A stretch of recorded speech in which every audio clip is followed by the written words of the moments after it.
Bienvenidos a otro programa de Ventana a la Historia y hoy tenemos con nosotros a un periodista, a una persona historia y vida del periodismo, a Rafael Ortega. Muy buenas, Rafael. Muy buenas. Rafael, gracias por venir a esta ciudad de Cádiz y a este programa Ventana a la Historia. Y como decimos, eres historia viva del periodismo español. Me vas a permitir que te presente brevemente a nuestros televidentes. Bien, Rafael Ortega, decirles que es doctor, es catedrático extraordinario de medios de comunicación por la Universidad Católica San Antonio de Murcia. Ha sido también director de los informativos del telediario Segunda Edición entre los años 82 y 83 de Televisión, Radio Televisión Española. Director también de los servicios informativos de la cadena COPE durante los años 91 a 1993. Ha sido profesor de máster, ha llevado el programa de Radio Nacional de España Frontera, colaborador habitual de varias revistas, entre ellas el diario digital El Imparcial. Y bueno, están ustedes también ante un caballero de la Orden de San Gregorio el Magno, que le fue concedida por el Papa Juan Pablo II, y en la actualidad es director del Congreso Católicos y Vida Pública de la Fundación Universitaria CEU San Pablo y la Asociación Católica de Propagandistas. Bien, como decimos, él nació en el año 1947 y queremos ir viendo esa historia que viva de esos medios de comunicación, porque hoy vienes a dar una conferencia sobre ese tema. Preguntarte primeramente, ¿nos puedes hablar has estado mucho tiempo en Roma como corresponsal, cómo se vivió la Roma, por ejemplo, de Pablo VI? Bueno, yo llegué a Roma, me nombró Radio Nacional de España corresponsal en Roma. Yo he estado toda la vida en Radio Televisión Española, menos esos 2 años que has dicho de director informativo de la cadena COPE. Bueno, pues me nombró en Radio Nacional de España corresponsal en 1976 para estar en Roma, en el Vaticano, y también cubrir todo cercano Oriente y Grecia. Bueno, pues yo llegué a Roma y me encontré que en el Vaticano el Papa era Pablo VI. Eran los últimos años de Pablo VI. Era un Vaticano difícil, complicado, porque ya estaba bastante enfermo, y era pues el final, lo que significa el final de un pontificado, donde da la impresión de que cada uno está ya preparándose dentro de la curia. Tú conoces también muy bien la curia, como para la salida próxima, ¿no? Entonces, para un corresponsal muy joven que llega, fue una barbaridad. Me nombraron corresponsal con 28 años, eso no lo haría yo ahora nunca con ninguna de las personas si tuviera oportunidad de nombrar a alguien, ¿no? Me encuentro con un Vaticano difícil, complicado, porque la información en el Vaticano es muy difícil. Yo siempre decía que era más complicado que informar del Kremlin en Moscú, ¿no? Entonces, un chico joven que llega allí, bueno, logra tener algunos contactos y vive los últimos años, el último año y medio de Pablo VI, con el interregno informativo que yo creo que para él supuso ya prácticamente la muerte física del año 1978, cuando el 16 de marzo secuestran a Aldo Moro, su íntimo amigo, el líder de la democracia cristiana, y aparece asesinado por la Brigada Rojas el 9 de mayo. Eso fue ya la puntilla para Pablo VI, para el pontífice, que luego falleció el 6 de agosto. Porque estábamos hablando del año 77, 78. En ese año, yo recuerdo, Rafael, alguna vez hemos hablado que, bueno, es el Papa de la Sonrisa ese año, cuando muere Pablo VI, Juan Pablo I, el Papa Luciani, ¿no? Sí, Albino Luciani, que era patriarca de Venecia, fue elegido Papa, fue el primer conclave en el que yo asisto. Fue un momento emocionante, porque fue a anunciar a todo el mundo a través de Radio Nacional de España y Radio Exterior que había un nuevo Papa. Y bueno, le pusimos los periodistas equivocadamente, yo ahora explicaré por qué, el Papa de la Sonrisa. Bueno, era un hombre que al tercer día nos recibió a los periodistas y me dijo nuestro querido y llorado Martín Descalzo, dice, Rafael, este Papa está enfermo. Y le dije, ¿por qué, José Luis? Dice, mírale las piernas. En ese momento ya sabes que los papas, cuando son elegidos, tienen 3 sotanas para elegir, una grande, una mediana, una pequeña. Bueno, pues ninguna de ellas se conoce que le estaba bien hasta que le hicieron la suya, y a los 3 días y se le veían perfectamente los tobillos, y los tobillos los tenía hinchadísimos. Entonces José Luis me dijo, este papa está enfermo del corazón, y mira por dónde, 33 días después murió del corazón. no murió de nada esas historias que se cuentan de que murió envenenado, no, murió la noche del 28 al 29 de septiembre, murió en la cama, fue descubierto por la monja cuando le iba a servir el desayuno a las 6:30 de la mañana y murió de un infarto de miocardio. Bueno, yo creo que, yo no sé si sería porque estaba ya enfermo del corazón, pero también porque se encontró de pronto un patriarca de Venecia, que más que un patriarca de Venecia era un párroco de pueblo, como le llamamos nosotros, se encuentra con esas complicaciones que había entonces en el Vaticano, con los graves problemas de la banca vaticana y con otros problemas difíciles, y claro, yo creo que eso le llevó un poco a la tumba, ¿no? Cuentan los historiadores, uno de los dos secretarios que tenía, que luego fue nombrado obispo en Irlanda, cuenta que la noche antes de morir, bueno, la misma noche que murió, cenaba a las 7:30 de la tarde con los dos secretarios y dijo: mi hora va a llegar pronto y el que me va a suceder estaba sentado enfrente de mí en el cónclave que me eligió, y el que estaba sentado enfrente de él era Karol Wojtyła, que luego fue Juan Pablo II. Y bueno, y cuando, Rafael, cuando el arzobispo de Cracovia, en aquel momento el cardenal Wojtyła, luego es proclamado, ¿alguien pensaba que iba a salir en ese cónclave? Pues no, nadie pensábamos que iba a salir en ese cónclave, porque era de pronto, yo recuerdo que estábamos transmitiendo, a mi izquierda estaba Paloma Gómez Borrero, de Televisión Española, a mi derecha estaba Bruno Vespa de la RAI, que hace un programa maravilloso desde hace unos años que se llama Puerta a Puerta, y yo estaba en el centro transmitiendo entre los dos, cada uno con Televisión Española, la RAI, yo Radio Nacional, y de pronto sale el cardenal Felice, que era el secretario del cónclave, y dice: Habemus Papam, eminentissimum revisum, reverendissimum Carolum, y entonces nos quedamos todos así, y dijo Wojtyła. Entonces Paloma Gómez Borrero, que yo siempre lo recuerdo, empezó a gritar: un papa negro, un papa del tercer mundo, un papa africano, porque Wojtyła, escrito Wojtyła, ¿no? Tú que sabes polaco, Wojtyła, le sonaba a un papa negro, un papa del tercer mundo, mientras que Bruno Vespa decía: no puede ser que no sea italiano. Y yo nada más que, gracias a Dios, tenía allí, fue una casualidad, unos recortes del diario Ya, que ya no existe, y tenía la biografía de varios, y entre ellos la de Karol Wojtyła, y yo nada más que sabía decir es polaco, y Bruno Vespa ya reaccionó y dijo: bueno, esperemos que aunque no sea italiano sea un buen papa, ¿no? Entonces esa fue la anécdota de ese momento. Fue un hombre que nos sorprendió a todos, sobre todo con 58 años, con esa fuerza, con ese vigor, y cuando sale de pronto y nos dice a todo el mundo aquella frase de no tengáis miedo, ¿no? Abrir las puertas entonces a Cristo, no tengáis miedo. Yo creo que fue un papa. Cada papa es lo que es en cada momento de la historia. Yo creo que su pontificado, tan largo, el segundo más largo de la historia, fue importantísimo. Yo tuve la suerte de viajar con él por todo el mundo en el avión papal.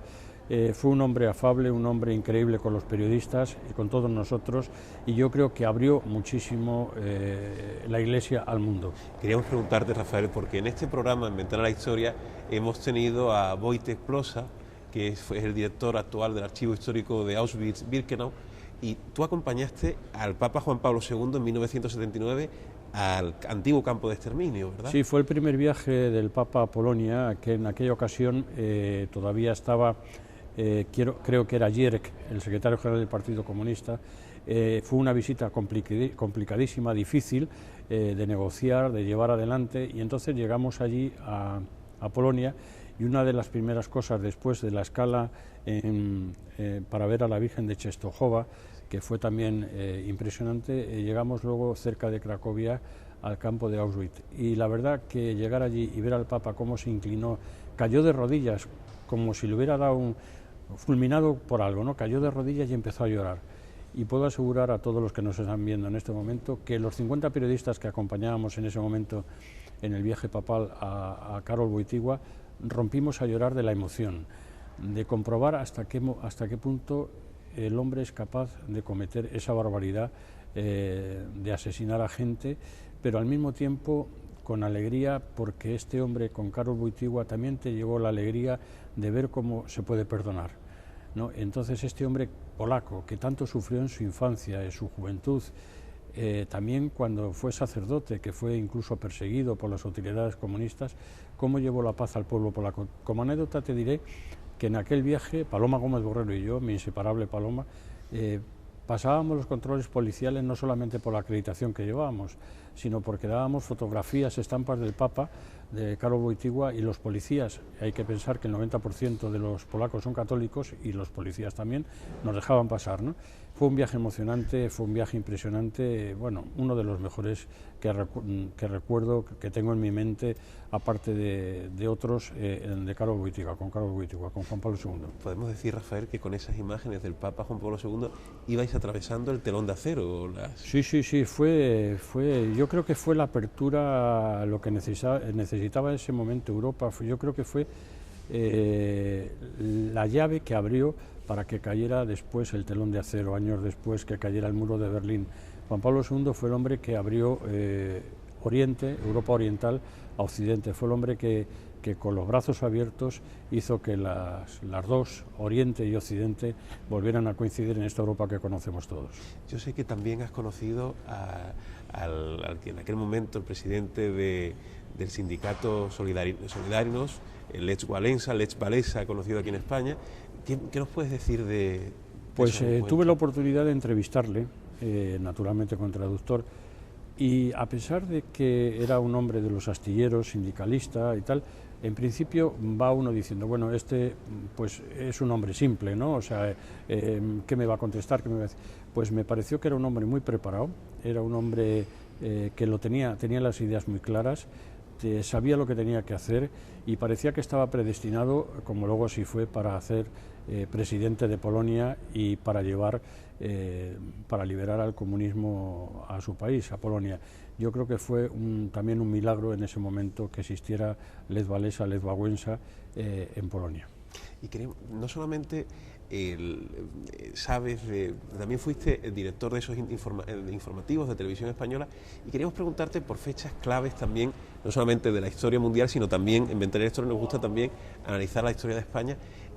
El 23 de febrero de 1981, ¿cómo viviste ese momento? Lo viví de una forma muy particular, porque en ese momento todavía no estaba en España. Estaba acompañando a Juan Pablo II como informador en el viaje que hicimos a Filipinas y a Japón. Y al llegar a Japón, que llegamos el 23F por la mañana, pues por la noche, como allí eran más horas, vimos por televisión, estábamos en el centro de prensa del hotel, en el centro de Tokio, vimos pues que unas imágenes de un señor con tricornio, con una pistola, y no entendíamos nada, ¿no? Entonces los traductores nos dijeron que estaban hablando de un golpe de Estado en España. Mi familia estaba en Roma, mi mujer y mis dos hijos pequeños, e intenté hablar con ellos, y mi mujer, llorando, me dijo desde Roma que no podía conectar con España porque la RAI estaba diciendo que los tanques bajaban desde Barcelona a Madrid. Entonces mi mujer estaba nerviosísima, pero en ese momento llegó el padre Panchiroli, que ya fallecido, que era portavoz de la Santa Sede entonces, antes que Joaquín Navarro Valls, que nos acompañaba en ese viaje, padre Panchiroli, y me dijo que el Papa quería verme. Entonces me llevaron a donde estaba el Papa, al lugar donde descansaba, y me hizo las primeras declaraciones en favor de la democracia y del rey, que yo pude transmitir para Radio Nacional de España. Pero aparte de tener esas declaraciones, que para un periodista, claro, es maravilloso, me dijo: Dottore Ortega, tú sabes que dottore en italiano es a los periodistas, y le decía yo: dígame, santidad, dice, si usted no puede o no quiere volver a España, tiene trabajo en Radio Vaticana. O sea, él me ofreció la posibilidad de, si había algún problema para volver a España, claro, yo era corresponsal de Radio Nacional de España, no sabríamos lo que iba a pasar, él me ofreció trabajo en Radio Vaticana. Eso siempre se lo tengo que agradecer a Juan Pablo II, y bueno, es un santo. ¿Y hasta cuándo estás allí en Roma, Rafael? Pues estoy de corresponsal hasta el año 82, que me invitan a, si quiero venirme a España, a hacer el telediario de la segunda edición de las 9 de la noche. Yo entonces tenía pelo, ahora he sido donante de pelo, claro, he perdido, y presento el telediario y hago la transición informativa en Radio Televisión Española, transición entre comillas, del gobierno de UCD al gobierno del Partido Socialista. y estoy haciendo el telediario y después paso a ser jefe de información internacional. Y bien, después he estado, bueno, a Roma siempre vuelvo, como vuelves tú, vuelvo 2 o 3 veces al año, pero siempre he asistido después a, por ejemplo, estuve en Roma cuando el fallecimiento de Juan Pablo II. El 2005. El 2005, aquella noche en la plaza de San Pedro, cuando nos anuncian que ha fallecido el Papa, lo transmito en directo a Radio Nacional, y cuando la elección de Benedicto XVI también estaba dentro del Vaticano para transmitirlo para Radio Nacional de España. Y ahora también cuando la elección del Papa Francisco, bueno, pues también he hecho el cónclave, aunque esta vez ha sido entre Madrid y Roma. Son momentos emocionantes, son momentos que no puedo olvidar, y yo tengo que reconocerlo y lo diré siempre, se lo debo todo a Radio Televisión Española, que me ha dado la oportunidad de hacer y de vivir estos acontecimientos. Para un profesional como yo, pues para mí es maravilloso, y poder agradecer a Radio Televisión Española la oportunidad que me dio en la vida siempre como periodista. Porque hoy vienes a hablarnos a Cádiz del tema de los medios de comunicación, de la importancia de esos medios de comunicación. Queríamos preguntarte, ¿son verdaderamente el cuarto poder? Bueno, yo creo que éramos el cuarto poder, porque, y yo lo pienso decir luego en la conferencia, yo creo que los periodistas antes éramos los dueños de la información, ahora los dueños de la información son las empresas. Lo voy a contar en la conferencia. Hay por ahí un empresario importantísimo, dueño, bueno, presidente de una televisión, que él se jacta y dice que él tiene una televisión con mucha publicidad, y entre publicidad y publicidad, programas. O sea, no le importan los programas. Y luego influye mucho también en cuanto a lo que digo de que son los dueños de la información los empresarios, porque imponen en muchísimas ocasiones las informaciones, los editoriales que quieren ir y tal. Uno puede ser, por ejemplo, un periodista muy convencido, católico, a mí ya con la edad que tengo y ya, bueno, a mí no me van a comprar ni me van... Pero nos podemos imaginar lo que es un periodista recién salido de una facultad y entrando en un periódico, por ejemplo, donde sea favorable al aborto y le digan, tiene usted que hacer una información a favor del aborto, y entonces tiene 2 posibilidades, o irse a la calle o pagar la hipoteca, ¿no? Entonces, eso que se está dando en muchísimas ocasiones, yo creo que está desvirtuando también el periodismo, está desvirtuando la información y la libertad de información, porque claro, tenemos programas además hechos en televisiones que están hechos por pseudoperiodistas, que no son periodistas, son bustos parlantes que por el pinganillo, como nosotros decimos, les están dando las órdenes oportunas. Hemos desvirtuado el periodismo hasta tal momento que el otro día, con motivo de un aniversario de un periódico de Madrid, La Razón, un periódico importante, en muchísimos titulares salía: asistieron 3 presidentes del gobierno y Belén Esteban. Ese fue el titular, ¿no? Entonces, bueno, pues vemos que lo que interesa a la gente no es a lo mejor lo que nos interesan a los periodistas o a una minoría cultivada, oculta, ¿no? Sino les interesan otras cosas, como esos programas de Sálvame o cualquiera. O sea, estamos desvirtuando mucho el periodismo. Vende más la publicidad que hay en cada momento, la situación que hay en cada momento, el asesinato, el divorcio, lo que sea, no la realidad que estás... Por ejemplo, lo de Filipinas, que ahora ha sido horroroso. ¿A quién ha importado lo de Filipinas?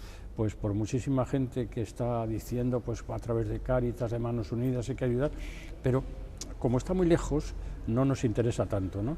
O sea que es una tristeza. Yo, de verdad, intento, cuando hablo con periodistas jóvenes o con chavales que están estudiando periodismo, les digo que no deben de cejar en el empeño, en luchar por conservar la libertad, por ser los dueños de la información. Yo creo que eso es lo importante. Esa formación, queríamos preguntarte, ¿la recibiste en la Escuela de Periodismo a principios de los años 60, ¿no? En la Escuela de Periodismo de la Iglesia. Entonces había en España había 3 escuelas de periodismo. Había la Escuela de Periodismo de Navarra, que se acababa de crear, la Escuela Oficial de Periodismo, que era la Escuela Oficial de Periodismo, que estaba en el Ministerio de Información y Turismo, y la Escuela de Periodismo de la Iglesia, que era heredera de la Escuela del Debate, que había creado el cardenal Erraoria. Yo ingresé en esa Escuela de Periodismo, tuve esa gran suerte, tuve la gran suerte de codearme con profesionales, compañeros maravillosos que todavía son puntales de la información, y tuve la oportunidad de conocer al cardenal Erraoria, que nos enseñó muchísimas cosas todavía, a pesar de la edad, de lo que debía ser el periodismo y sobre todo la deontología del periodismo. Hace unos días... el propio cardenal era periodista. Era periodista. Asistí, por ejemplo, con todo el dolor de mi corazón al funeral de un periodista insigne que fue director del diario Ya también, Alejandro Fernández Pombo, y que fue mi primer profesor de redacción. Entonces, para mí fue emocionante asistir y ver que bueno, pues que los periodistas tenemos que estar ahí, debemos mucho a gente que nos ha enseñado, pero sobre todo debemos mucho a la sociedad también, porque cuando los periodistas no debemos ser nunca objeto de la noticia, la noticia la da la sociedad, y si olvidamos eso, si olvidamos la deontología que debe tener un periodista, si olvidamos tantas cosas, pues esta profesión que es vocacional no merece la pena vivirla. Como ven, un profesional de los medios de comunicación, Rafael, darte las gracias por venir a Cádiz y bueno, esperamos tenerte nuevamente en nuevos programas de Ventana a la Historia. Muchísimas gracias a vosotros y a vuestra disposición. Gracias. Pues señores, y nos vemos la próxima semana en otro programa de Ventana a la Historia. Gracias.